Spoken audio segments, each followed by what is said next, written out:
نبی کریم علیہ کے پیارو، السلام علیکم ورحمۃ اللہ وبرکاتہ۔ بسم اللہ الرحمن الرحیم۔ نبی کریم علیہ السلام کے صحابہ کرام رضوان اللہ تعالیٰ علیہم اجمعین کا بہت احسان ہے ہم پہ کہ انہوں نے حضور علیہ السلام کی بارگاہ میں ہر لمحے نئے سے نئے سوالات کیے، نئے سے نئے میرے نبی کریم علیہ السلام نے انعامات عطا فرمائے۔ اسی انعامات میں سے ایک یہ انعام ہے کہ نبی کریم علیہ السلام کے صحابی نے پوچھا کہ یا رسول اللہ صلی اللہ علیہ وسلم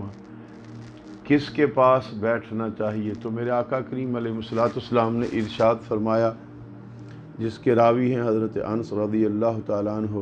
آپ بیان فرماتے ہیں کہ نبی کریم صاحب لولا صلی اللہ علیہ وسلم نے ارشاد فرمایا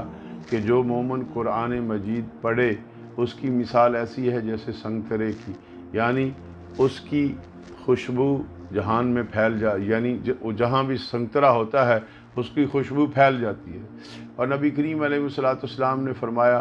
جو مومن قرآن مجید نہ پڑھے اس کی مثال ایسی ہے جیسے کھجور، یعنی اس کا ذائقہ تو اچھا ہے لیکن اس کی خوشبو نہیں۔ پھر میرے آقا کریم علیہ السلام نے فرمایا جو فاسق قرآن مجید پڑھتا ہے اس کی مثال ایسی ہے جیسے ریحانہ، یعنی ہمیں جسے ہمارے زبان میں عام فہم میں اسے نیاز بو کہتے ہیں۔ حضور نے فرمایا اس کی خوشبو تو ہے لیکن اس کا ذائقہ کڑوا ہے۔ اسی طریقے نبی کریم علیہ السلام نے ارشاد فرمایا جو فاسق قرآن مجید نہ پڑھے اس کی مثال ایسی ہے جیسے اندرین، یعنی جسے ہم اپنی زبان میں تنبا کہتے ہیں، تنبے۔ تو حضور نے فرمایا کہ تنبے کا نہ ذائقہ اچھا ہوتا ہے نہ خوشبو ہوتی ہے۔ پھر میرے نبی کریم علیہ السلام نے ارشاد فرمایا اچھے مصاحب کے پاس بیٹھنے والے کی مثال ایسی ہے جیسے کستوری والے، یعنی مشک بھی کہتے ہیں کستوری بھی کہتے ہیں، یعنی خوشبو کی دکان لگا لو، خوشبو والے کے پاس بیٹھنے والی کی مثال ایسی ہے کہ اگر اسے وہاں سے کچھ حصہ نہ بھی ملے لیکن اسے خوشبو تو ملتی رہتی ہے۔ پھر برے مصاحب کے پاس بیٹھنے والے کی مثال ایسی ہے جیسے بھٹی والے کے پاس بیٹھنے والے کی، اور وہاں سے اسے اگر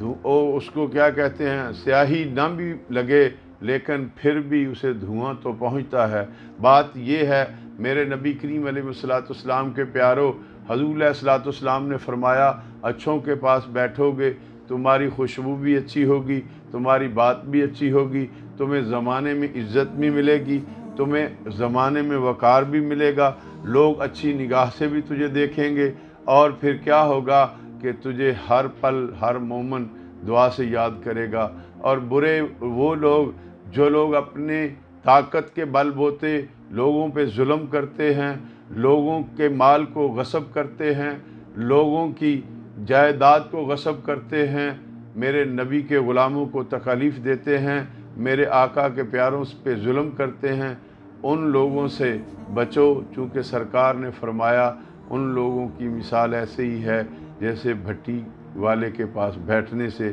سیاہی نہ بھی لگے تو دھواں تو پہنچتا ہے۔ یعنی برے لوگوں کے پاس جب آپ بیٹھیں گے، آپ بھلے برے نہیں لیکن جب اس کچہری میں بیٹھیں گے، ان کے گروہ میں بیٹھیں گے تو لوگ آپ کو بھی انہی کی نظر سے دیکھیں گے۔ اس لیے ہمیں میرے پیارے بھائیوں محترم سامعین بچنا چاہیے ان بری باتوں سے۔